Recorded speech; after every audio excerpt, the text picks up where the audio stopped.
Bonjour, bonjour. Coming to you live and direct from my prison cell here in France. Isn't it grim? No, I know, I'm very lucky. I am living, however, in the Twilight Zone. The zombie apocalypse has arrived, but the plague has not. So I thought I'd give you some reportage. I've also got a question for you, so hang in there. Here in the Nouvelle-Aquitaine, there is around 6 million inhabitants.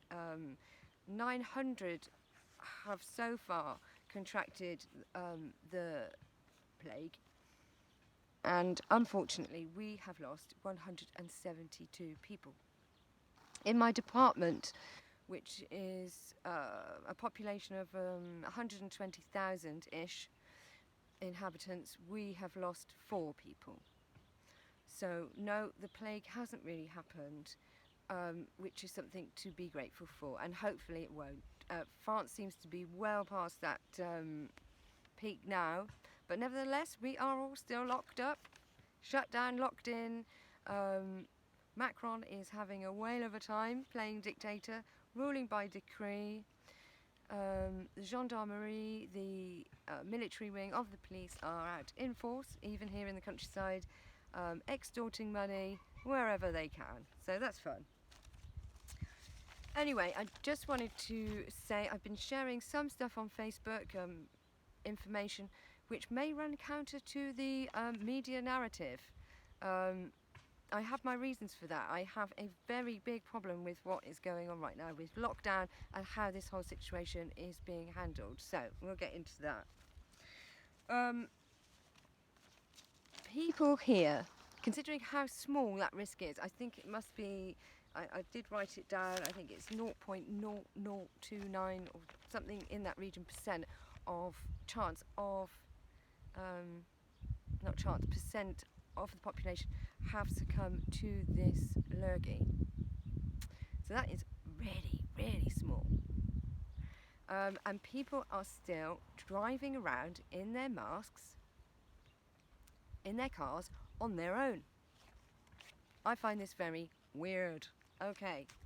Now, I don't watch telly and I don't read the press, and I have my reasons for that. I decided a long time ago that that journalism is dead, and the press disgusts me the way they carry on, and this situation is no different. I think they have been completely irresponsible. They are offering you no context, no good advice, no good information. All they're doing is keeping the fear going. Provable by people driving around in masks alone in their cars.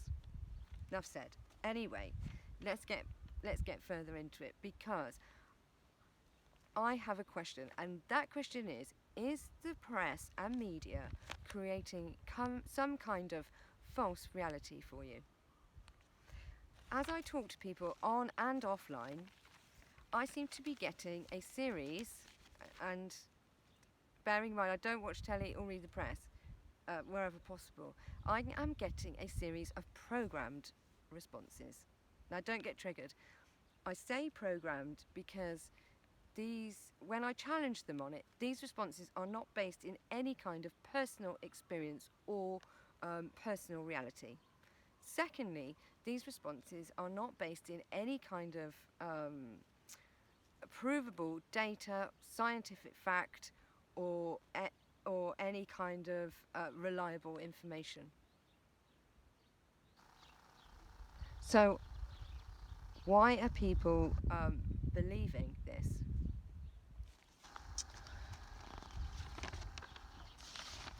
Now, this is a really dangerous situation, and I'll tell you why it's dangerous. Because as long as people are absolutely living in fear, we are very vulnerable. Now,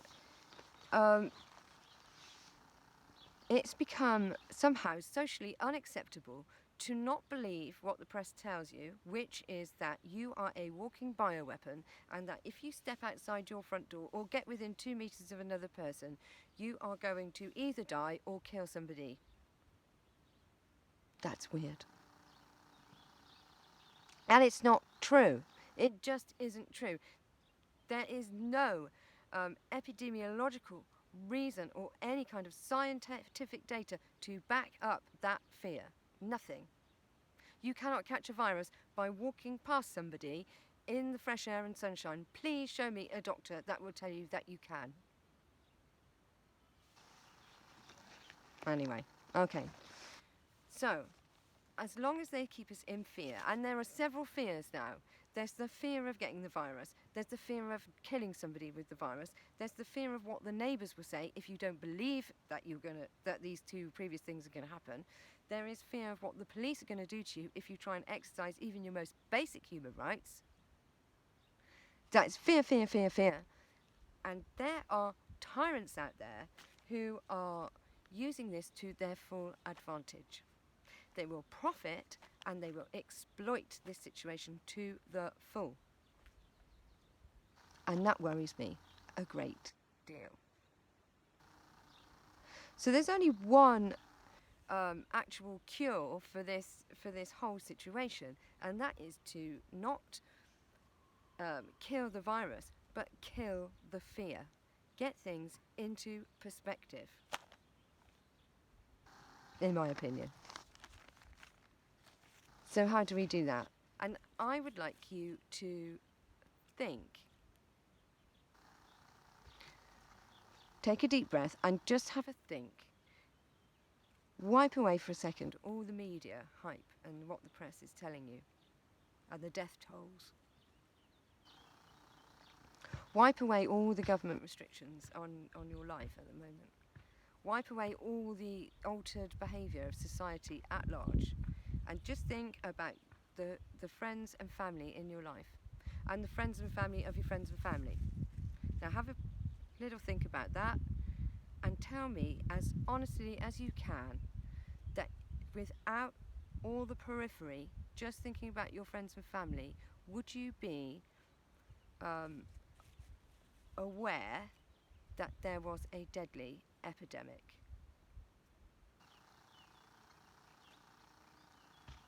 There's no right or wrong answer. You know, and you might say yes and you might say no. If you're a healthcare worker, then your experience is going to be different. And that raises other questions for another time. But really, would this deadly epidemic be affecting you directly? Would it be on your radar? Or is it entirely a false reality created for you?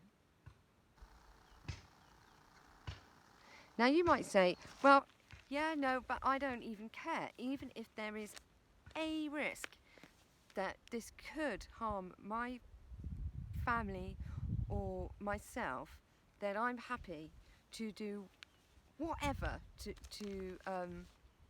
protect them, which is fine. But all I'd say to you is that if the media weren't so pointedly concentrating your mind on this absolutely, I'm sorry, minuscule risk, which even with all the skewing of the figures they can do, they can't get past a normal flu season at the moment, then you wouldn't normally walk around in fear like that. You know that life is a series of risks, calculated, uncalculated, and that is life.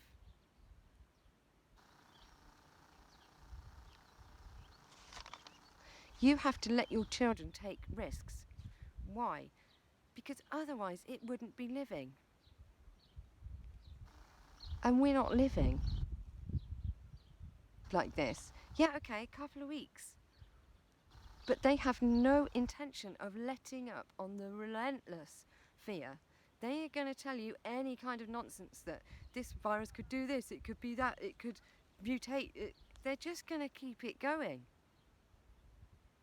As long as you suck it up. The truth is that viruses go up, they go down, and they burn out very quickly, and that is the end of that. And the truth is, you have everything here.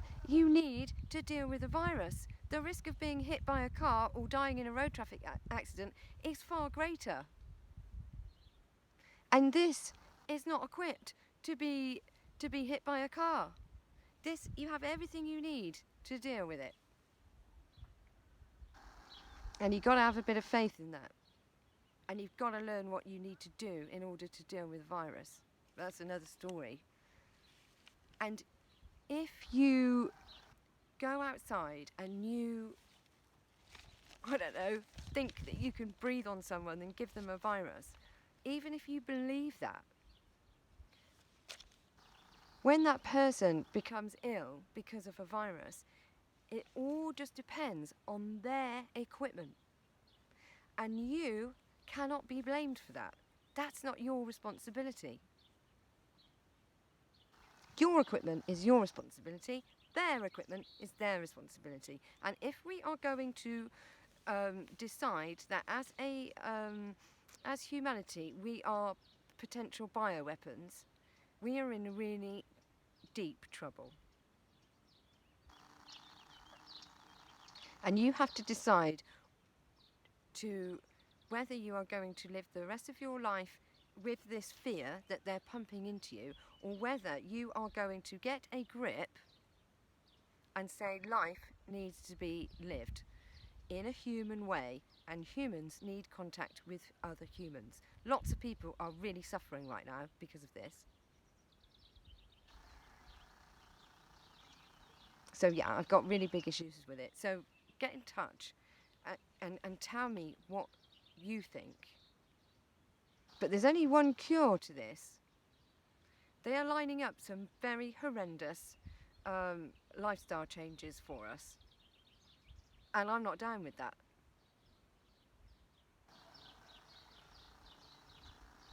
And how small, how big does the risk have to be for you to accept these measures?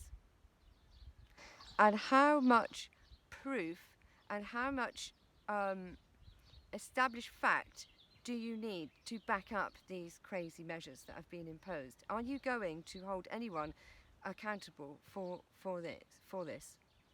Are you going to ask them to prove that this has worked? Anyway, we'll leave it there for today. I might do some more videos on why I've got such a big problem with the media at the moment. But yeah, if you don't know me, I'm Alfred Alfie on Facebook and Dogson Robson on YouTube. And hopefully I'll speak to you soon. Stay sane out there. Bye.